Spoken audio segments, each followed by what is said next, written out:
Some stories end with a victory. This one ends with something quieter than that. A god who has lost everything, his mother, his brother, his people, his certainty, finally stops asking whether he is worthy and starts asking something more important. What does he want to be, now that the hammer is no longer the measure of the man? Tonight, we find out. Welcome to Sanctum Stories. Settle in. Get comfortable. Let the day fall away. You don't need to hold on to anything tonight. Just listen and let the story carry you. There is a kind of grief that does not announce itself as grief.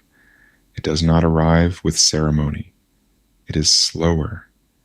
It comes in through the back of ordinary hours and takes up residence in the small decisions. What chair you sit in, whether you bother to open the curtains, what you reach for when the afternoon light begins to go.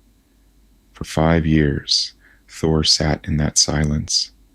Let your breathing slow. There's nothing required of you tonight. Just this, the story, and the warmth of wherever you are. New Asgard was beautiful, if you looked at it from the right angle. The village of Tunsberg sits on a long finger of land, reaching into a Norwegian fjord. The bedrock remembers ice ages. The sea has a smell you do not forget.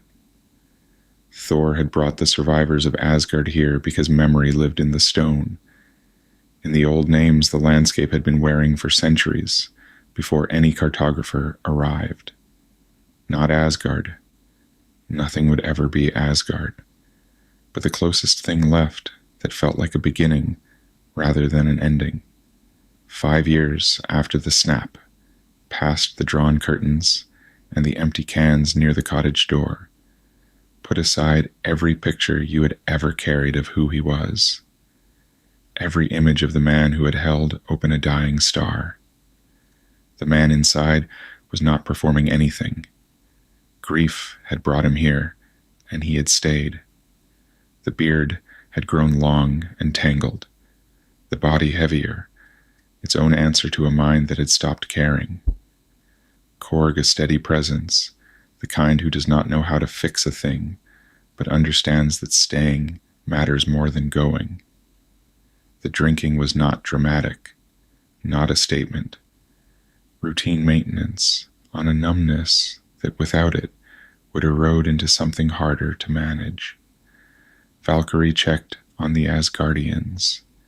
Kingship had slipped out of reach sometime after the snap, and he had not reached back for it.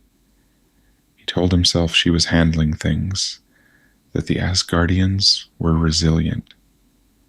What he thought about when the numbness thinned was a half-dark world and a single line.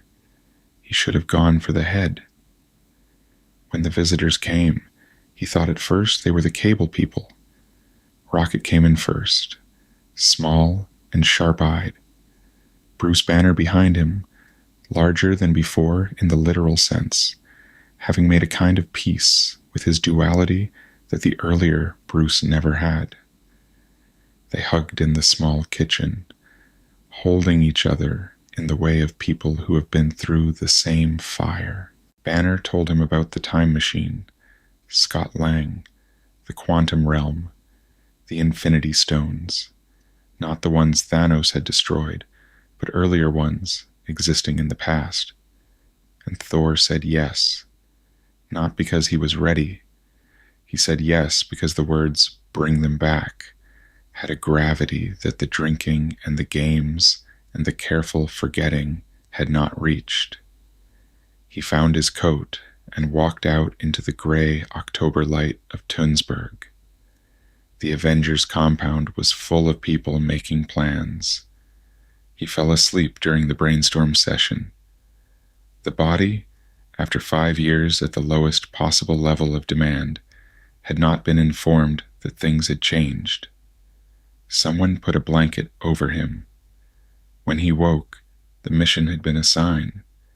He and Rocket would travel to Asgard in 2013, the year of the Dark Elves, the year the ether had come to Jane Foster.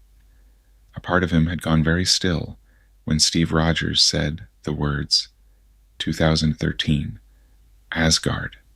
He put on the wristband, stood in the circle with Rocket, and let the quantum realm take him. They arrived in Asgard on a gray morning in 2013, and for a moment, Thor stood and let it be real. Asgard. The pale stone channels, the towers catching the early light, the smell of stone and sea air, and something that had no name. Servants and guards going about an unremarkable morning, like 10,000 mornings before it. None of it had ever felt as fragile as it felt now, standing in it from the outside, knowing what he knew. Rocket said something practical about not drawing attention. Thor followed the plan, walked through corridors he had known since childhood. Then he rounded a corner and stopped, because there was his mother. Frigga walked at the center of a small constellation of attendants, unhurried, dressed in deep blue. She was alive. Her attendants dispersed. She turned. "I thought you were the palace cats," she said, "but you are not the palace cats." He opened his mouth for a cover story. She waited while he failed. "The future hasn't been kind to you, has it?" she said softly. The pretense left him. He was for a moment not the god of thunder, not the failed king, just Frigga's boy. She touched his face, the back of her hand against his cheek. Brief, gentle, enough. "Come," she said. "You have something to tell me." One of her private chambers, small and well lit, the morning light turning everything gold. Thor in a chair that had always been too small, telling her what had happened. The snap. The silence afterward. Tunsberg. The years. "You failed," she said. Not to wound. With the directness of someone who knows imprecision does not serve the people they love. Everyone fails at who they are supposed to be, Thor. The measure of a person is how well they succeed at being who they are. "Who are you?" she asked. Not what Asgard needed, not what the Avengers needed. Who are you? He wanted to tell her she was going to die. "Don't," she said gently. "The dying is a part of the living. Tell me one thing that you love, that is still in the world." "The people," he said. "My people, in Tunsberg. They've set up fishing operations that are making the Norwegian fishermen very nervous, and Korg has started some kind of community council." Something moved through his face. "They're fine, genuinely, surprisingly fine, because they are Asgardians," Frigga said, "and so are you." Rocket came through the door. He had the stone. They needed to leave. Frigga rose. Thor rose. "One more," he said. "Can I—" She was already moving toward him. She held him for a moment that was not long enough and would last him the rest of his life. "I love you," he said. "I know," she said. "Now go." He went. Halfway down the corridor, Rocket already talking logistics, the idea came to him. Mjolnir was here, in this Asgard, in this year, not yet destroyed, waiting with the patience of something that has no concept of urgency. He extended his hand, not as a formality, asking with the full and honest weight of what he needed to know. For a moment, nothing. Then the hammer moved. A vibration in the air, a change in pressure, something recognizing something. Through the wall, through stone, through the substance of the palace he had grown up in and lost, and was standing inside for the last time. It came. It hit his hand, and he caught it. Still worthy. As the quantum tunnel pulled him away, Frigga raised one hand, too certain, too steady to be a farewell. And then she was gone, and the present arrived around him, and he stood in it differently. The battle of Earth, noise and color, and the experience of being alive in a moment so large that survival within it feels incidental. The sky dark with ships belonging to a Thanos who should not yet exist. Stormbreaker and Mjolnir together, doing what the moment required. And then, from across the field, from somewhere in the smoke and wreckage, something crossed toward them. A sound he knew. A hammer carried at speed by someone who had been found worthy. Steve Rogers stood 20 feet away, Mjolnir in hand. Thor laughed. Real, unguarded. He pointed at Steve and said the 4 words he had been sitting on since a party in a tower in New York. I knew it. Tony Stark picked up a gauntlet of Infinity Stones and made a decision in 3 seconds that had been building for 15 years. A human hand. Tony's hand. Thor did not look away. Tony lived long enough for Pepper to be beside him, and for something sufficient to pass between them. At the funeral, Thor stood near the back and did not speak. Morgan Stark was there, small and in a small dark coat, with the composure of a child who knows from the faces around her that something enormous has happened. Back in Tönsberg, the fjord was the same. The 12,000 Asgardians were going about their lives. Ordinary life practiced, not deferred. Genuinely, surprisingly, Asgardianly fine. Standing on the cliff above the settlement, the clarity arrived. He was not what his people needed anymore. Valkyrie had been doing the work for 5 years, and doing it well. He found her on the same cliff. When are you coming back? She asked. In the settlement below, someone had lit a fire against the autumn evening, orange and small and ordinary. I'm not, he said. But you are. You've been doing this. The Asgardians need someone present and capable, and that has been you. You'll be all right? I don't know yet, but I think I will be. She nodded. Then, don't let the raccoon navigate. He's overconfident. The Guardians of the Galaxy were an experience, people and a tree, who had become something not quite a family, not quite a crew, not quite a fighting force, but all 3 at once, held together by something none of them would have named as love, but which was, demonstrably, love, what Thor needed, not purpose in the abstract, not a throne. Waking up on a ship going somewhere, surrounded by people who were aggravating in specific ways. Rocket arguing about navigation. Drax saying something self-evident at volume. Quill playing music nobody had asked for. Who are you? The answer had not arrived. The finding out was itself the point. On the quieter hours of the ship, Frigga's voice came back to him. Her hands. The look she had given him, not at the god of thunder, not at the king, but at whatever was underneath. The stars beyond the viewport do not count time. They do not know about 5 years of closed curtains, or 4 billion absences, or a hammer left in a city that no longer exists. They burn at their own pace, and yet something carries forward.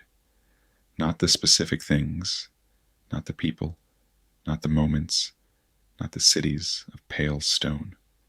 What carries forward is harder to name.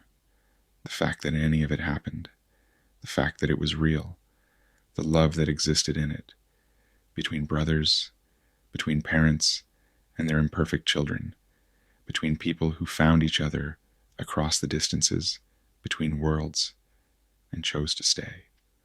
Thor sits with the stars. The ship hums around him.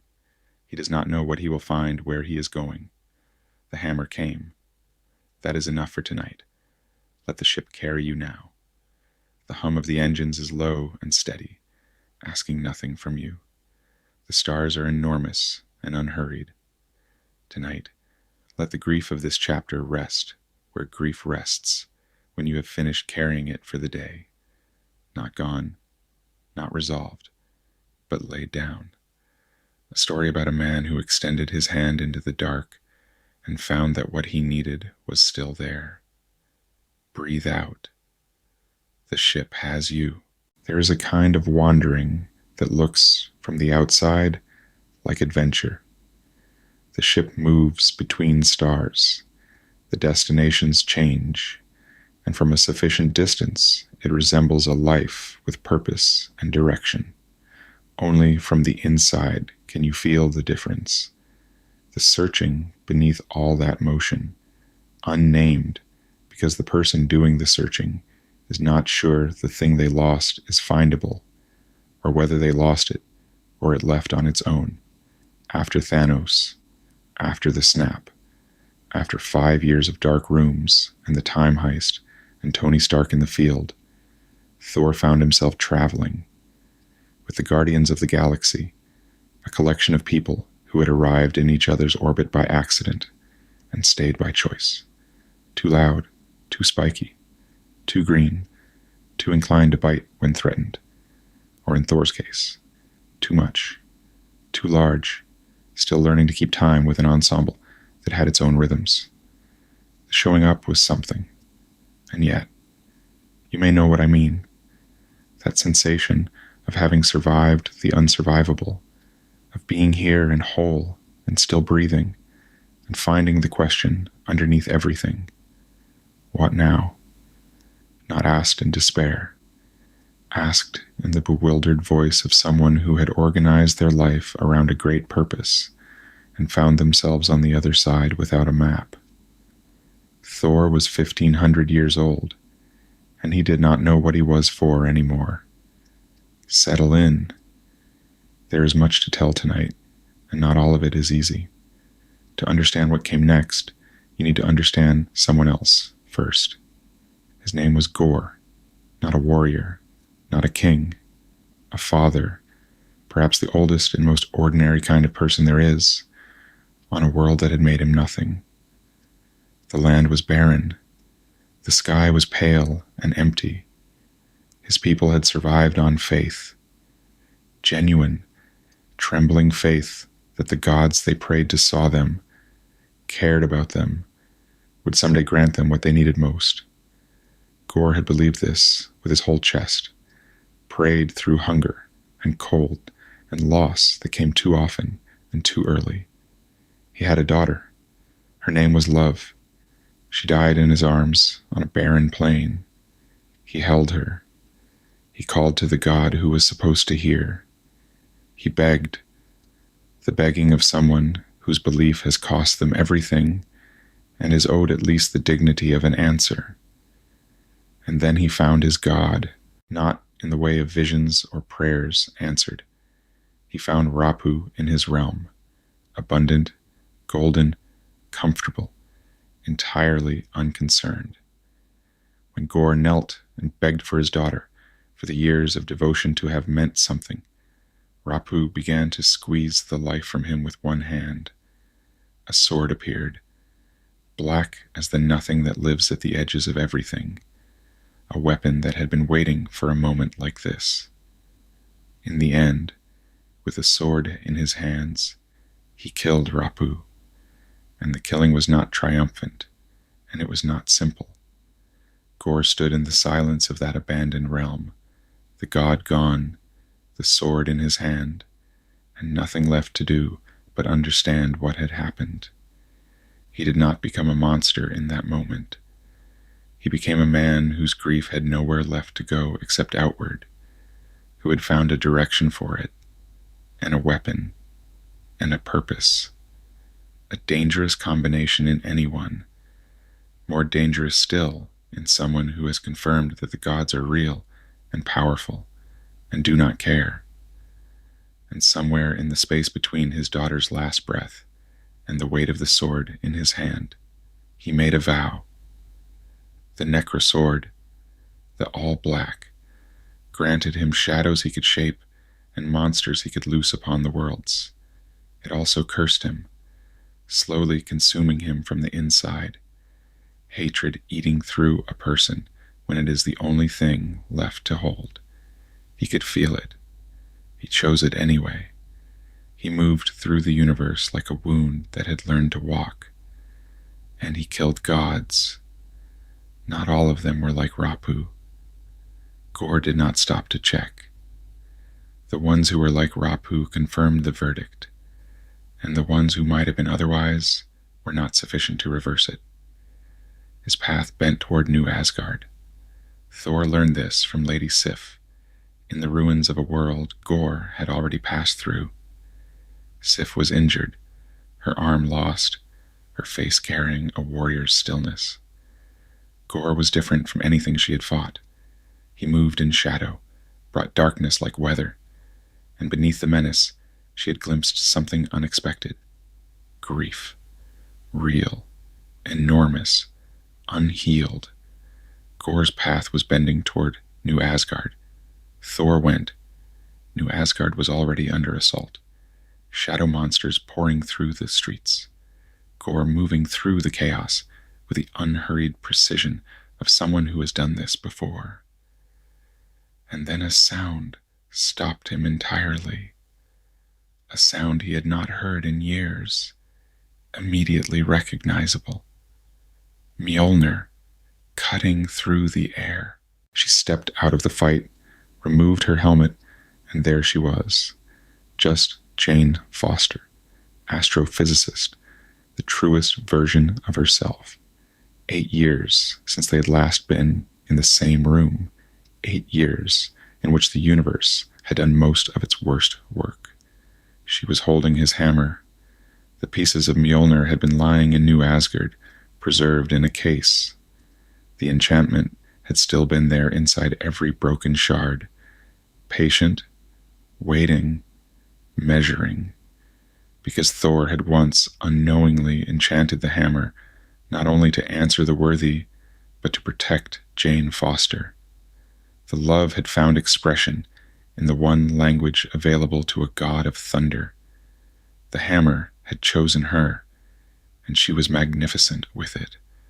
She called lightning. She threw the hammer, and it came back. She stood in the center of what Gorr had sent into New Asgard and pushed it back. Korg said it plainly. She looks like Thor. She did. But the attack had not been the point. The children were gone. Dozens of Asgardian children, pulled into the Shadow Realm while everyone fought at the front of the village. Gorr kept them as leverage. In the stunned silence after, Thor learned the other thing he had not known. Jane had cancer. Stage 4. She had tried everything the medicine of her world could offer, and it was not enough. The hammer had called to her, not a calculated plan, but the act of a brilliant mind running out of rational options. When she arrived, it had reformed itself and come to her hands. It healed her. When she lifted it and became the mighty Thor, her body was whole, and the cancer retreated. But the hammer exacted a cost. Every transformation drew on her, on the cellular processes already compromised, on the places where she was already losing ground. The cancer came back harder each time. The hammer healed the mighty Thor. It was destroying Jane Foster the person. She knew. She had come back anyway. She had lifted the hammer in the middle of battle with full knowledge of what it was costing her, because the children needed protecting, and she was not someone who stood aside. He wanted to tell her to stop. Even as he wanted it, he knew he had no right. You are still here. Good. Take a breath. Let it go slow. Let your body settle where it is. There is more of this story to carry, and it will ask something of you, but it will also give something back. The 4 of them, Thor, Jane, Valkyrie, and Korg, flew to Omnipotence City. The realm of the gods is excessive by nature, a shining city of self-regarding architecture, built to a scale that implies its residents consider themselves very important. A congress of deities from across the universe, worshipped long enough to believe the best parts of the worship. Zeus was at the center of it, everything Thor had hoped for, and nothing he needed, comfortable in his power, fluent in his own myth, theatrical and charming and completely at ease, which can look like confidence, but sometimes conceals something else. He was frightened of Gorr. He said it sideways. Omnipotent city was safe, hidden. The gods who stayed within its walls had nothing to fear. The children, yes, unfortunate, but the wisest course was to remain and let Gorr exhaust himself, because the gates of eternity required Stormbreaker to open.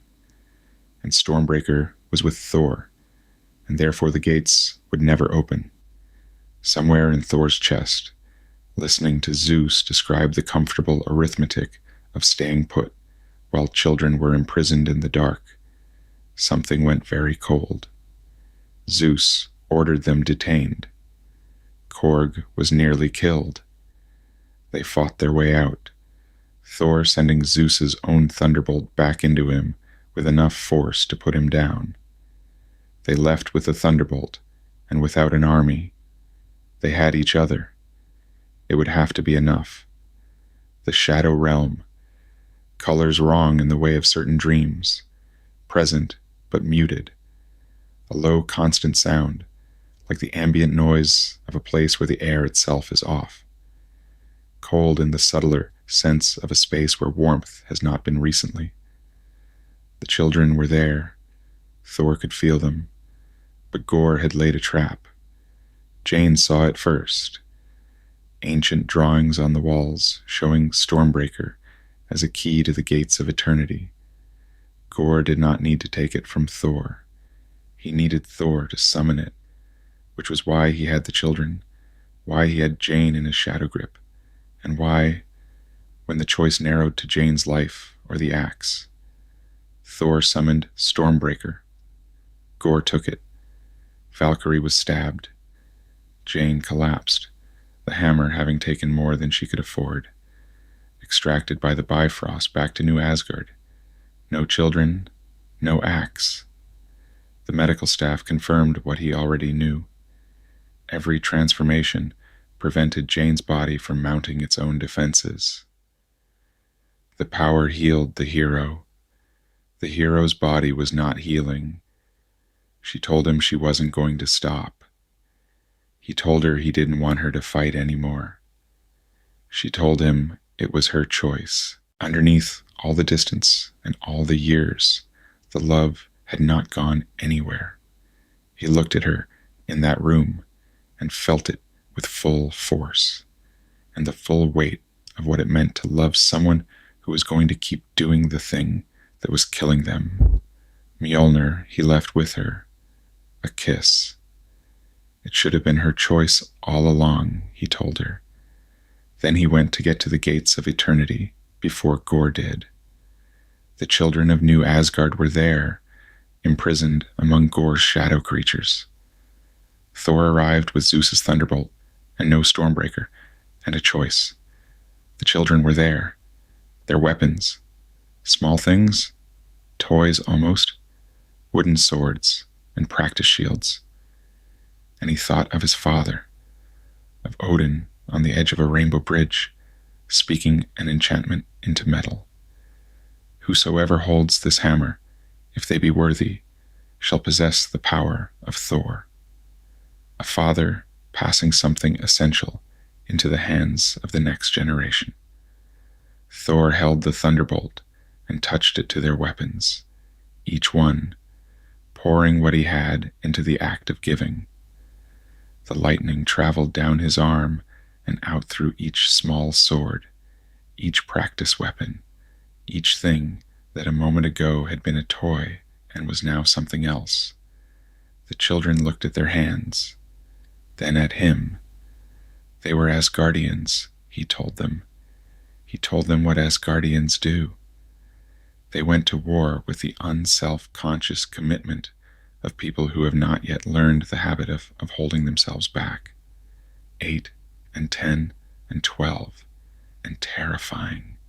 Thor went for gore. What followed was a fight that tells you everything about both people in it. Gore fought like a man who has decided and is beyond reconsidering, and has made his peace with what he is doing, even if that peace cost him something. Grief channeled into direction. The Necrosword answered him.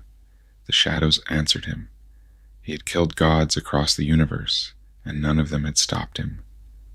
But not a fight like this. Not against something less legible than power.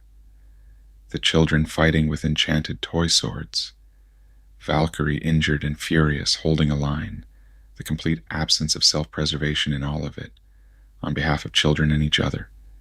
Gore had Stormbreaker. He drove it into the altar stone and opened the gates of eternity. Eternity opened, vast, still, entirely aware. A presence that had existed before the universe had its current shape and would be thereafter. One wish, granted to whoever crossed the threshold. Gore intended to use it to destroy all gods. Gore crossed the threshold. Thor was holding Valkyrie, who could not stand without help.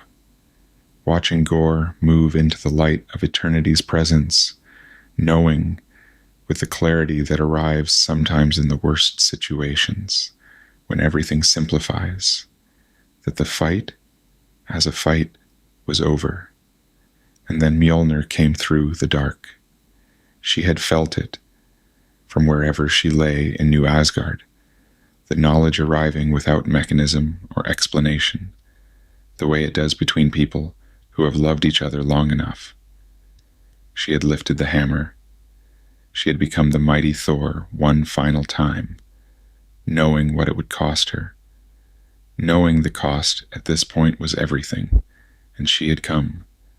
She arrived through the dark, like something very bright, moving through something very dark, and she hit Gore like every last piece of love and courage she had left to spend.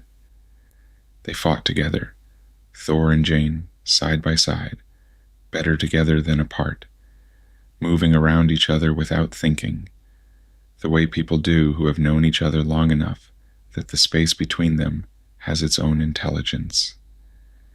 Jane held the Necrosword at bay with Mjolnir.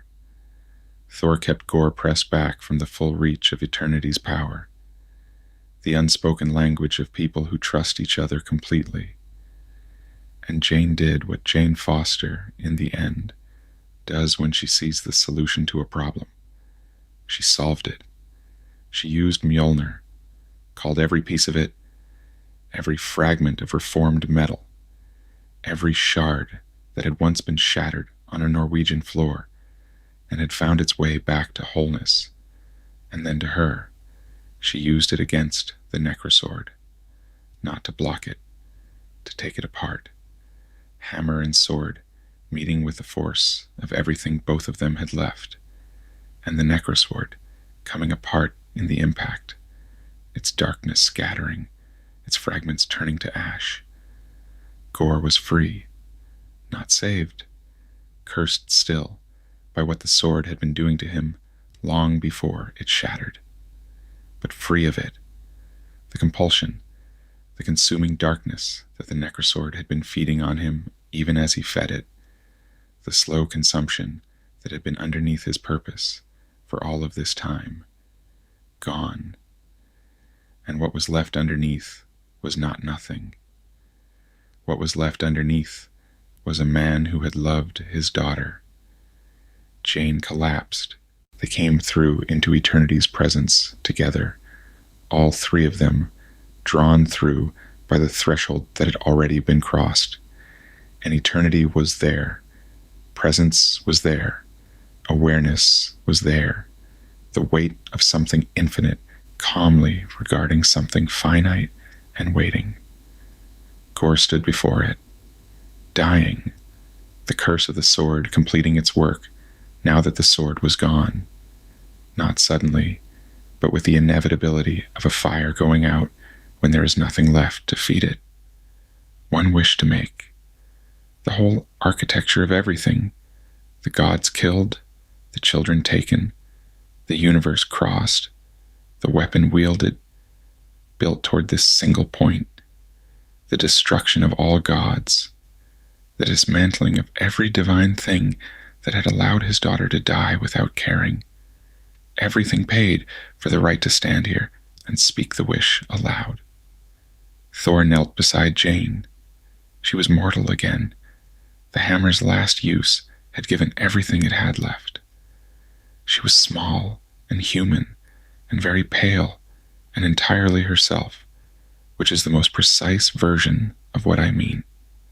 She was Jane Foster, astrophysicist, in the way that she had always been most fully Jane Foster, in the moments when she was not trying to be anything else. He held her, and then he looked at Gore. He could have argued, could have reasoned, made a case, appealed to whatever justice eternity might adjudicate. Instead, he was quiet for a moment, understanding, when the noise of everything else falls away, what Gore had actually been carrying this whole time. Not ideology, not a philosophy of divine accountability. A father who had held his daughter while she died and called for help that did not come. "You still have a chance," Thor said, his voice low, "not to destroy, to wish for what you actually wanted from the beginning. Wish for love." He turned away and let Gore stand alone in front of eternity with the wish to make. Turned back to Jane, because that was where he needed to be, and because the most important thing he could do was not to fight Gore, but to be with her. She was going. It moved the way a tide moves, not fighting, not sudden, just the unhurried certainty of something that is always known in which direction it is flowing. She smiled at him. She said, "I love you. There is no way to make this moment larger than it is. It doesn't need to be made larger. It already is what it is. Two people in an impossible place, one of them leaving, and the words that fit in the space between. She had known what coming here would cost her, and she had come anyway, because he had needed her, and because it was her choice, and because love, in its most honest form, does not do a calculation before it decides to show up. She went very gently, with precision, with warmth, with the specific courage of someone who understood that the universe was bigger than anyone could fully account for, and found that fact delightful rather than frightening. She had pointed instruments at the sky since she was young enough to wonder what was out there. She had believed in things before she could prove them. She left the world with her name on his lips and his arms around her, and that is a good way to leave. Behind them, in the light of eternity, Gore made his wish. Not the one he had built everything toward. The other one. The one that had been there before the Necrosword, before the vow, before Rapu's dismissal. The one from the barren plain, when he was still just a father, and his daughter was still breathing. He wished for love. Eternity granted the wish. The child opened her eyes. She looked at her father, kneeling, dying, smiling the way a man smiles when he has received the thing he most wanted and knows he will not be staying to see what it becomes. He looked at Thor. He asked him to take care of her. Thor said yes. Gore died with his daughter's hand in his. A man who had made terrible choices for reasons anyone who has ever loved someone past the point of reason can understand.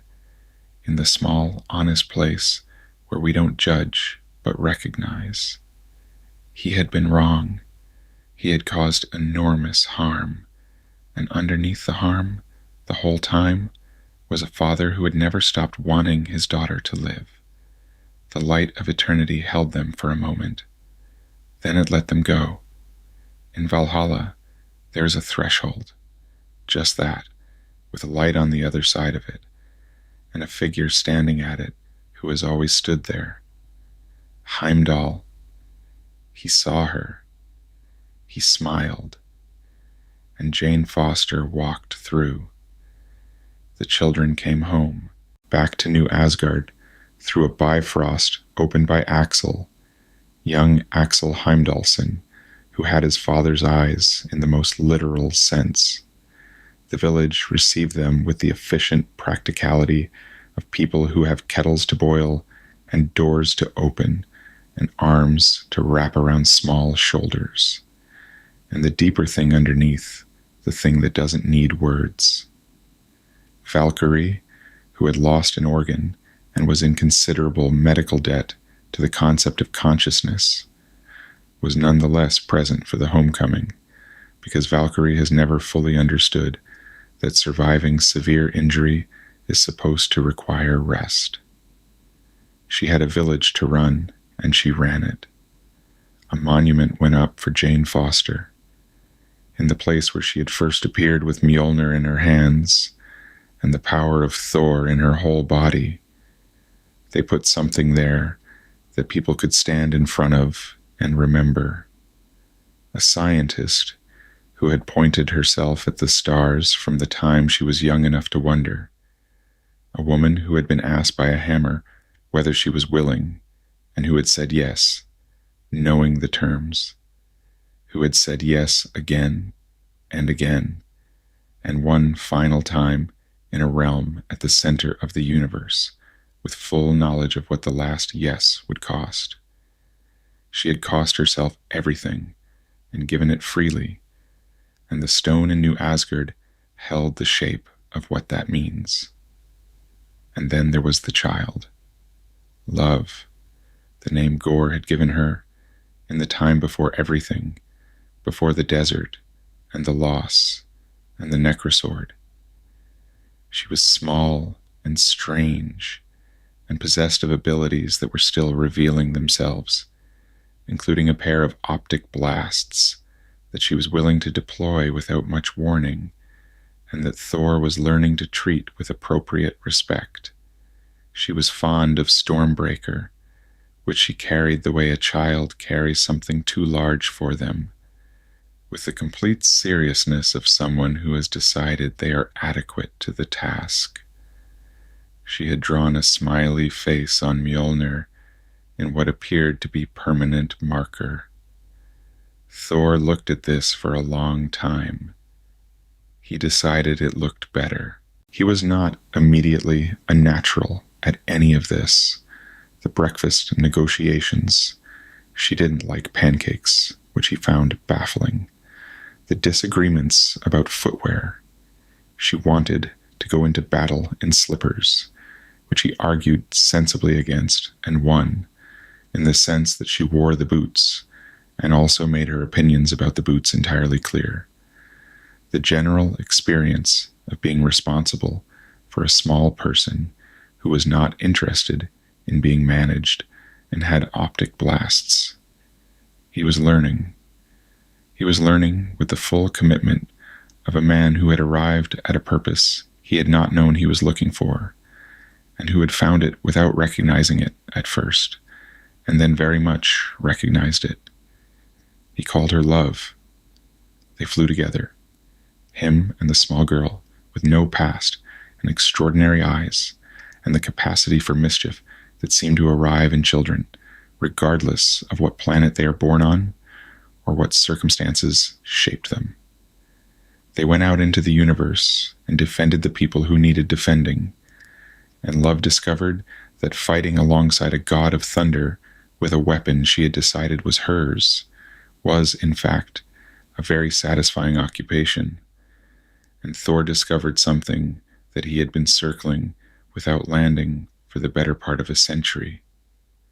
He had been searching for his purpose. He had thought, for a long time, that purpose lived in the things he could do, The hammer and the lightning and the battles won and the people saved by force. All of that was true. Those things were real, and he had done them well, and they had cost him considerably. But the purpose had a face. She had drawn a smiley face on his hammer, and it looked better. He had been looking for the feeling he had when someone he loved was safe. Something fragile and irreplaceable, protected not by power, but by the willingness to stand in front of it. He had known it many times, for Frigga, for Loki, for the people of Asgard who had needed a ship when the realm was ending. He had known it. He had not understood, until now, that it was the whole of it. Not the victory, not the glory or the name that echoed through 10 civilizations. The hammer knew what it was measuring, and it was not any of those things. Love. That was what it had always been. And here it was, tiny and optic blasting and particular about footwear, and entirely, furiously alive, charging into another battle with Stormbreaker in both hands and the absolute conviction of someone who has found where they belong and intends to remain there. Thor ran to catch up. Let the fighting go now.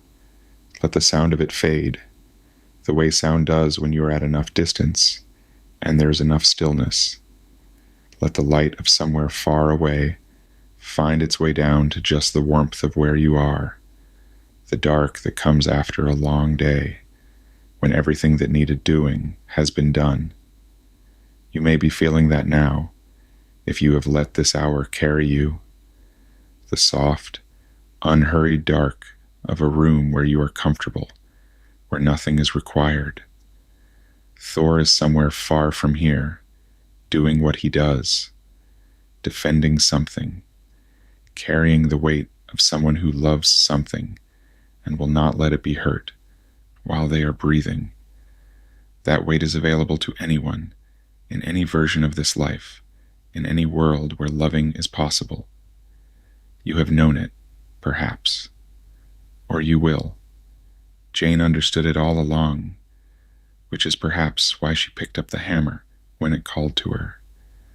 Not because she had any illusion about what it was going to cost her, because she knew that the things worth doing are rarely the things that cost nothing.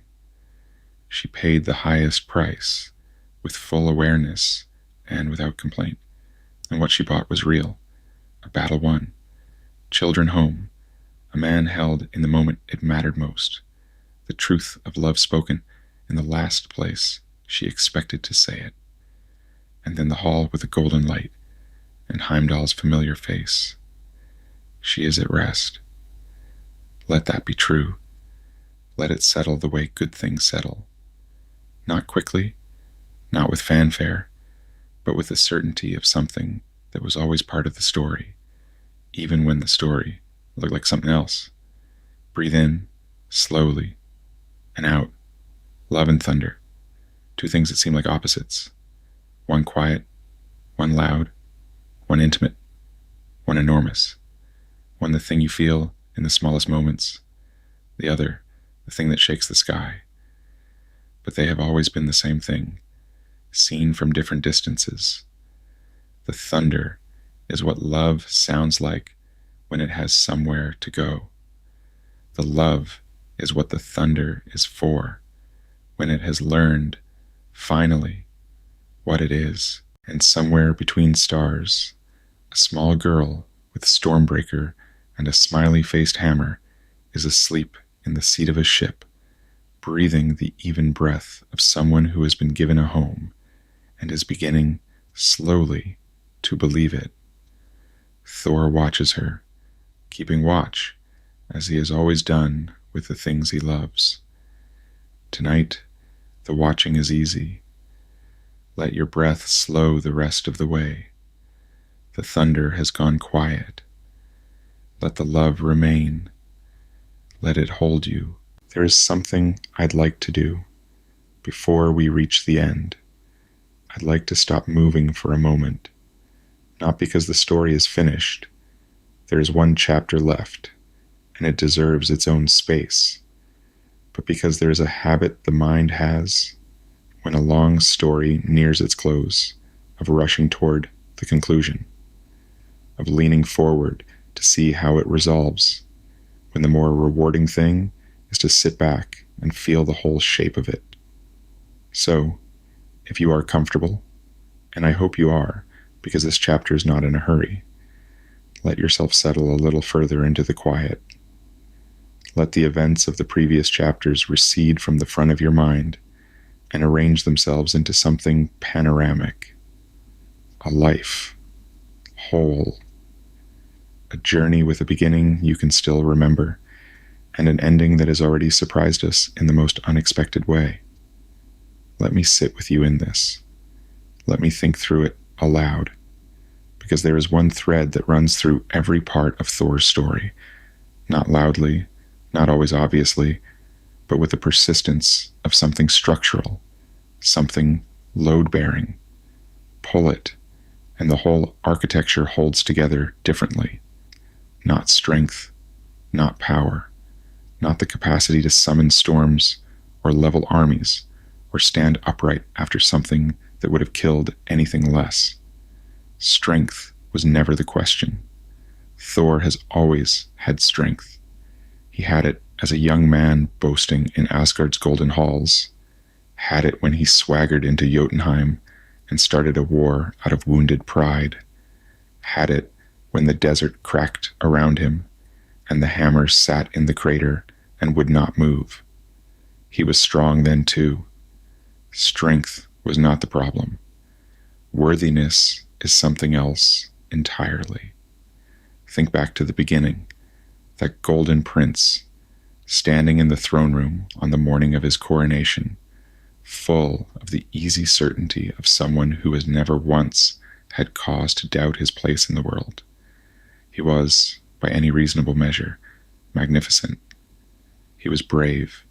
He was loyal to his friends. He genuinely loved his home and his family and the idea of protecting them. None of that was performance. And yet, when Odin cast the enchantment on Mjolnir and sent it spinning through the sky toward a desert on the far side of the universe, the words he spoke were precise. Whosoever holds this hammer, if they be worthy, shall possess the power of Thor. Not the strength of Thor, the power. There is a difference worth attending to. Thor in that throne room had the strength. He had carried the hammer for years. It had answered his call. And then, in the cold of New Mexico, with the rain coming down and his borrowed clothes soaked through, he wrapped his hands around the handle and heaved with everything he had, and the hammer did not move, not because he lacked strength, because he had not yet understood what the hammer was for. That's the thing about Mjolnir that takes the whole story to understand. It was never a prize. It was never a reward for being the strongest, or the most courageous, or the most fearless. The enchantment Odin placed on it was not a test of power. It was a test of something far harder to define, something that has to do with the relationship between what you carry and why you carry it, with whether the power serves you or whether you have begun, however haltingly, to understand that you serve it.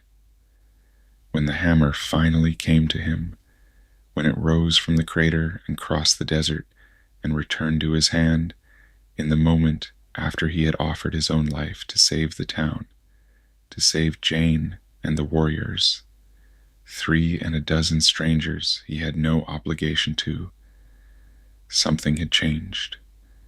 Not in him, exactly. The change had already happened.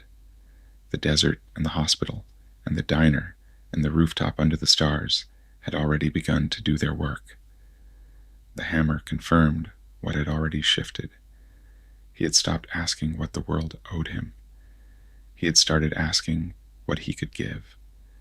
It is worth sitting with that, because it sounds simple, and it is not simple at all. Thor had spent over 1,000 years assuming, not arrogantly, because arrogance implies awareness of the alternative, assuming that the world was arranged in his favor, because it always had been. He was Odin's firstborn. He had Mjolnir. He had the throne waiting, the friends alongside him, the realm beneath him, the sky above him, always available for lightning. Of course, the world was arranged in his favor. It always had been, and everything he had done had seemed to confirm it. The exile took all of that away, not cruelly. Odin's grief was real, his disappointment was real, but completely. And what was left, after the stripping away, was a man who had to discover from scratch what he was without the things he had used to define himself. That's the exile's gift. It is not a comfortable gift. It is the kind of gift that arrives without wrapping and takes years to understand. Now, and I want to be careful here, because this is where the story does something that rarely gets said plainly enough. The worthiness never disappeared, even at his lowest, even in the 5 years after the snap, when Thor sat in a house in New Asgard with the curtains drawn, and the beer cans accumulating, and the weight of what he had failed to prevent pressing him down into something smaller and quieter and further from the light than he had ever been. Even then, think about that moment in 2013, when the time heist slipped him back into Asgard's past, when he moved through those golden corridors in borrowed disguise and looked in on a Loki who was still alive, still young, still unformed by everything that was coming. When he caught sight of Frigga moving through the palace and could not make himself walk toward her. He ran. He ran from the sight of his own mother, because the grief of losing her was still too large, 5 years on, too structurally present in everything he was, and he could not face it in the body of a woman who did not yet know she was going to die that day. And then she found him anyway. She always could. She could always find him, always read past whatever he was showing to whatever was actually there. She took one look at him, at the eyes, at the posture, at the stillness that came over him when he was holding something too heavy, and she knew. She hugged him. She asked him if he was all right, and he said no. He said no. For perhaps the first time in the whole story, he said no plainly, to someone who could hear it. Not to an enemy, not in the form of a raging storm, not by disappearing into a house in Norway. He said it to his mother, in a palace corridor, 5 years and a universe of loss away from the boy who had stood in that same place, full of gold-plated certainty, and she did not flinch, and she did not try to fix it, and she told him that everyone fails at who they are supposed to be, that this is not the failure, it is the condition, and that the question is only how well you do at being who you actually are. And then the hammer came to him, across time, across 5 years of self-erasure, across the worst he had ever been. It came to him still worthy, his own words, when he felt the handle arrive in his palm. Not proud, stunned, relieved, grateful that whatever the enchantment was measuring, it had not found him lacking in the place that mattered most. He was not the only one who could hold it. This is worth pausing on, because it tells us something important about what worthiness actually is, and what it is not. Vision lifted it. The android built from a stone of mine and a billionaire's ambition and the code of a long, loyal AI, assembled into something genuinely new. A being so undefended, so open to the moral weight of what he existed to do, that the hammer answered him without ceremony. Steve Rogers moved it, not in that moment in the compound, when the hammer shifted almost imperceptibly beneath his hand, and Thor went still with nerves. But years later, on the shattered remains of a battlefield, when the moment was right and the need was clear, and Rogers lifted it and called the lightning, and it came. Thor's face in that moment is worth remembering. Not jealousy, not hurt, but a kind of luminous, disbelieving joy. Because he had always known. He had suspected it in that compound years ago, and held the knowledge privately ever since. The way you hold good news about someone you love, waiting for the right moment to tell them.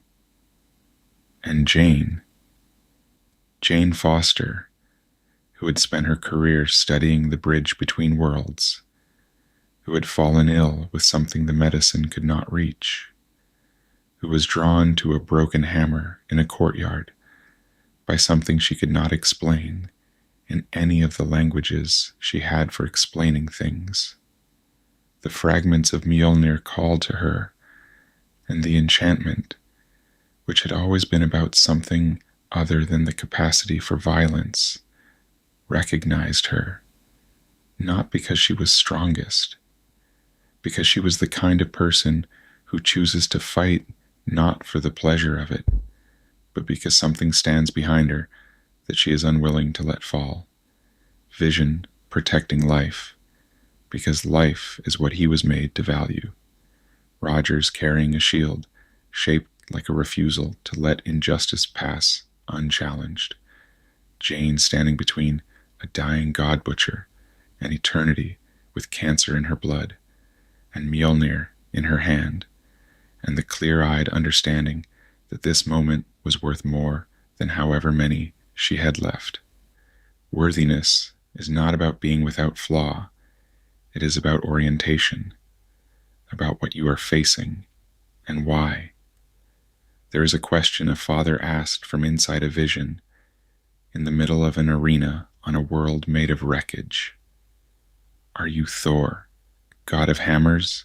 And the answer, the real answer, which took Thor another several films and another accumulation of losses to fully inhabit, is no. He never was. The hammer was a conduit, not a source. The lightning was always his. It came from something inside him that the hammer helped him aim and focus and trust. But that existed before the hammer and continued after it was gone, and would have continued even if it had never been made. When Hela shattered Mjolnir, when she caught it in mid-flight with one hand and crushed it as though it were something trivial, the way you might close your fingers around a moth, Thor stood on that hillside and understood that everything he thought protected him had been removed. Not only the weapon, the identity, the certainty, the very symbol that had told him for over 1,000 years who he was. And then the lightning came anyway, not from his hand at first. It came from everywhere, from the sky, from the air, arcing through him and out of him, drawn by something that had nothing to do with the hammer he no longer had. He stood on the rainbow bridge, and it moved through him like the truth of something he had always been, but never quite believed, and it was more than anything Mjolnir had ever channeled, because it did not need to be channeled anymore. Loss is the most important teacher in this story, and it deserves to be named plainly. Frigga. This is where it begins, with a loss that is truly irreversible, truly large. She stood between Malekith and Jane, without a weapon and without an army, because she was Frigga, and she did not need either. She bought them all another hour, and Thor arrived too late, and the halls were still gold, and the sky was still vast, and she was gone. He watched her lights rise in the Asgardian funeral, those small flames drifting upward in the dark as though the sky had called them home. You do not recover from that. You carry it. It changes the shape of everything slightly, permanently, the way a house settles after years into its foundations. He was never quite the same after Frigga, and he was never quite worse, either, not in the ways that matter. Something in him grew more careful after that, more present, more awake to what the people he loved were costing him and what they were worth. Loki, multiple times. The grief of losing Loki was complicated by the fact that Loki kept being alive again, which is its own cruelty. You never quite get to finish mourning him before he reappears, and you never quite get to stop, because you cannot know when the reappearance is the last one. The loss on Svartalfheim, grey dust and cold stone, and his brother's weight in his arms. Real, and then not real. The exile on Sakaar, learning that Loki had been alive for years and said nothing. And then the statesman, which was real and did not reverse, and Loki knowing it was real, stepping forward into Thanos' reach anyway. You will never be a god. A last act of defiance, a last refusal to let the larger force stand unchallenged, and then silence, and the ship breaking apart around the only survivor. Thor knelt in the wreckage and said his brother's name, and got no answer, and got no answer. Jane, held after 3 films of separation, finally held, and then not held, and the lights of Mjolnir gathering the broken pieces of all black to itself, and the lightning coming one last time, and the mortal woman smiling at him as something left her. She went to Valhalla, and Thor stood in the space she left with a child who had not yet had time to earn anything and would need someone to teach her how.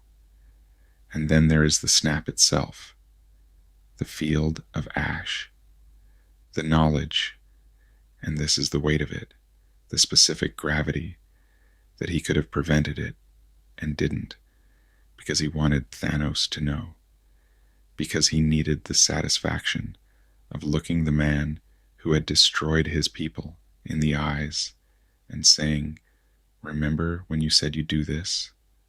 I'm here. 4 seconds, maybe 3, and then half of everything." He took that to New Asgard. He carried it for 5 years without anyone to put it down with him. And when Rocket and Bruce arrived at the door, when the name was spoken and he flinched from it, what you were seeing was not weakness. You were seeing how much had been carried for how long, alone, without complaint, without anyone to sit with him in it. The hammer came to him again. It always did. The hammer knew.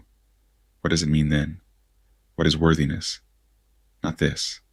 The absence of failure. Not this. The strength to absorb any blow without breaking. Not this. A clear conscience.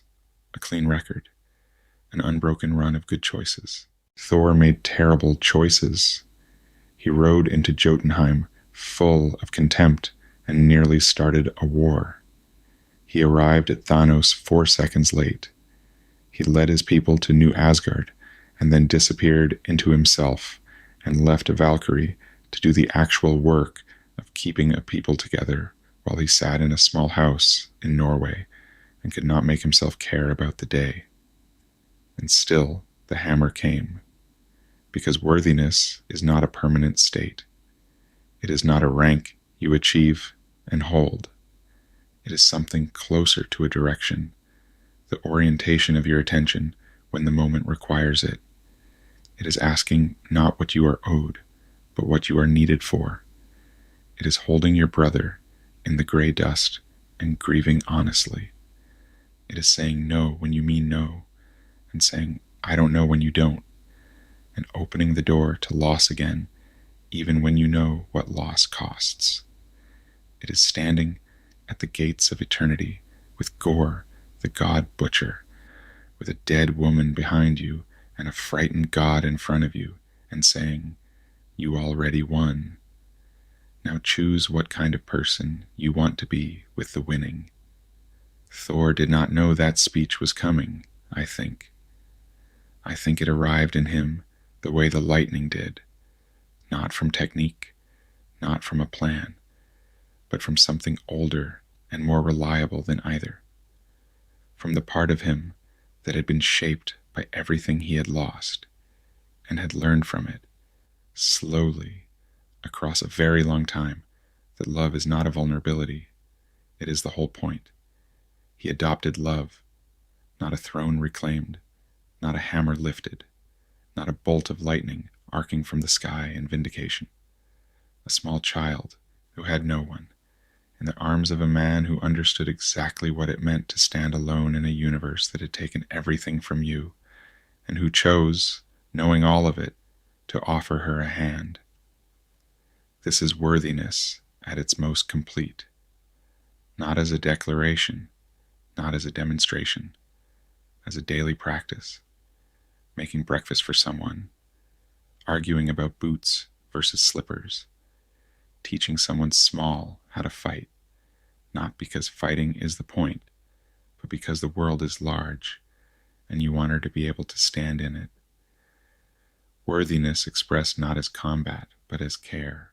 Thor took 1,000 years to learn that strength and worthiness are not the same thing. And maybe that is the appropriate pace for a lesson that difficult. Maybe that is exactly how long it takes for someone who started where he did to come all the way to this: a small house, an evening light, a child who draws smiley faces on ancient weapons and makes them look better. The night is very quiet now.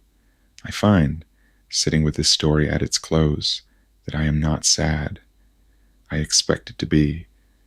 It is full of loss, after all, weighted down with it. But what I feel instead is something more like the sensation you get when you have been carrying something for a long while and have finally, in the right moment, set it down somewhere safe, not gone, just no longer something you have to grip quite so tightly.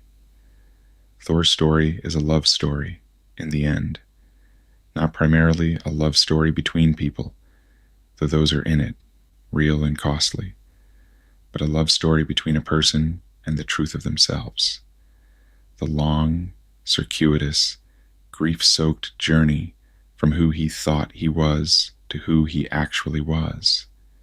From the gleaming prince who held the hammer because the hammer had always been his, to the man who holds it, when he holds it at all, because he has learned, at great cost, what it is for. He is still learning. That is also the point. Worthiness is not a destination. It is something you practice every day, with whatever you have left, in the service of whoever is standing in front of you, needing something that you, specifically, might be able to give.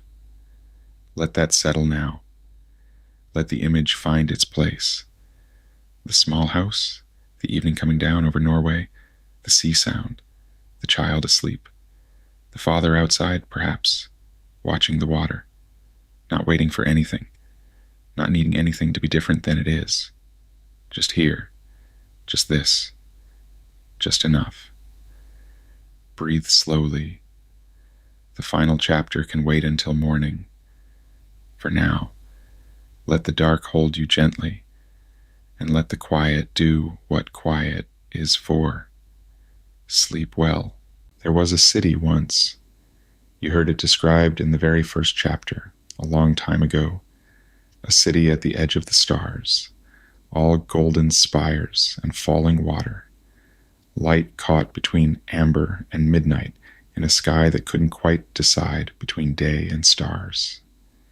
The sound of it, even then, a deep, slow hum from the bridge at its edge, the kind of hum you feel more than hear, low in the chest, like a second heartbeat you didn't know you had until someone told you to listen for it.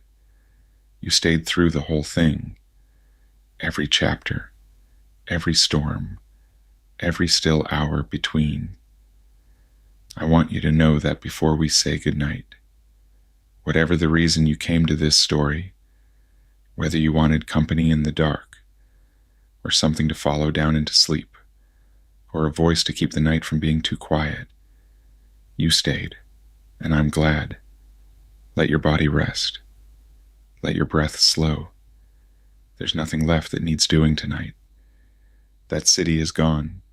It was destroyed, as cities sometimes are, not cruelly, not simply, but with the full weight of everything destruction costs.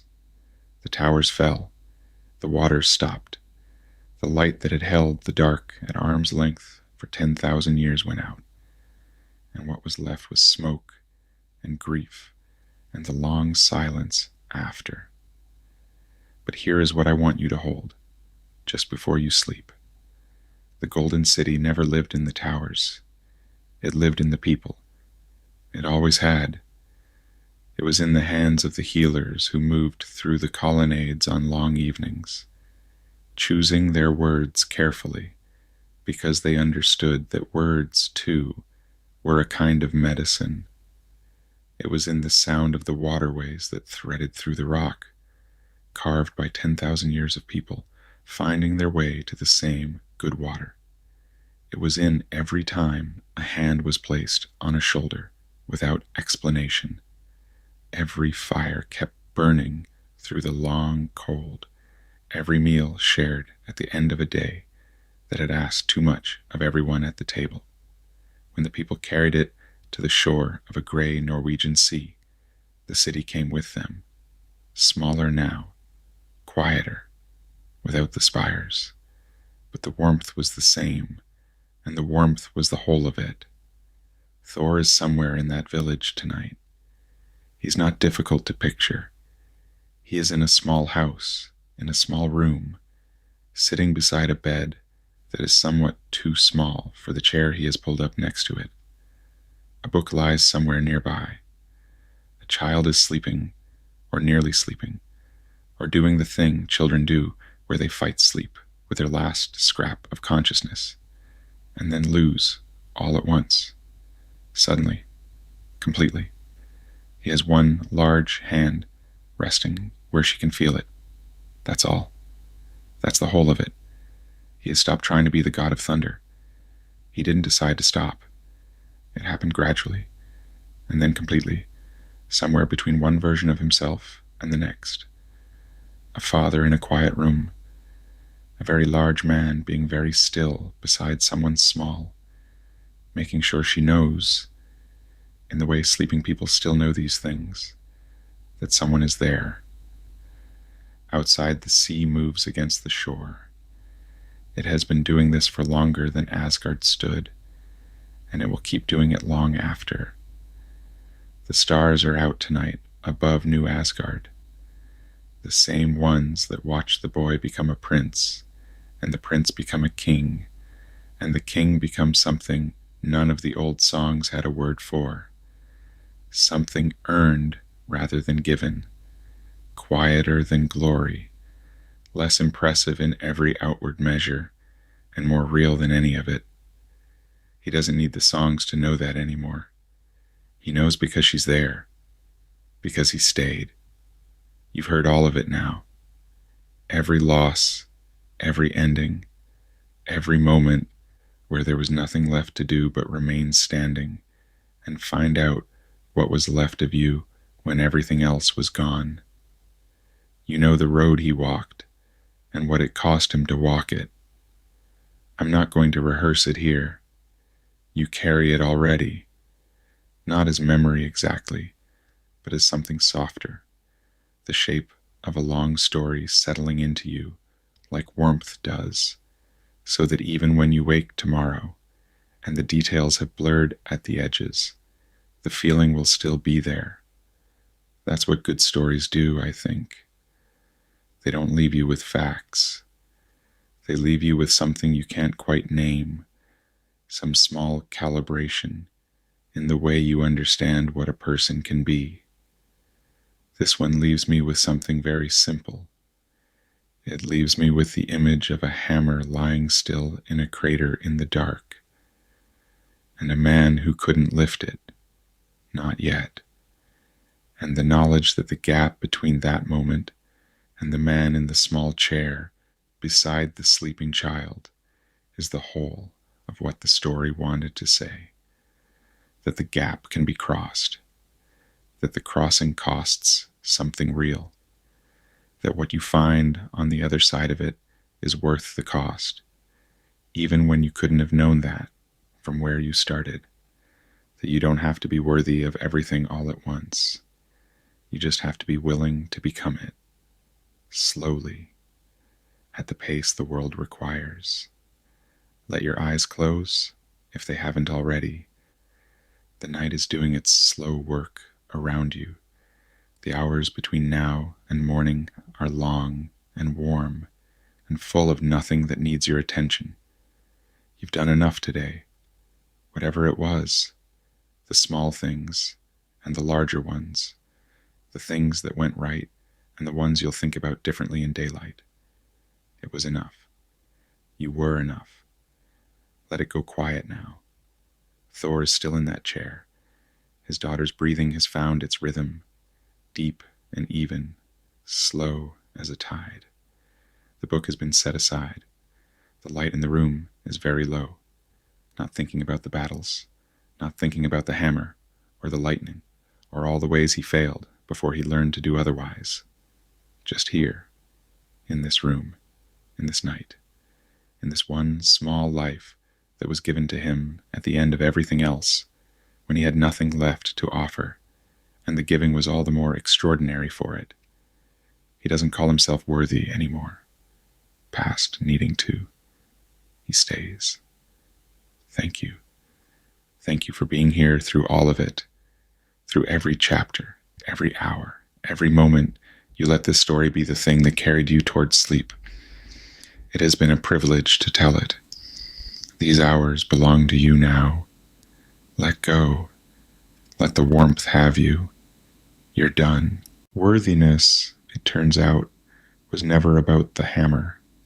It was never about strength or thunder or even victory. It was about the willingness to keep reaching for something greater, even when everything has been taken away. And that's where we'll leave things tonight. If you're still awake, thank you for listening. If you've already drifted off, sleep well. The Sanctum will be here when you return. If you enjoyed this story, a like or subscribe helps other people find their way here too. Good night.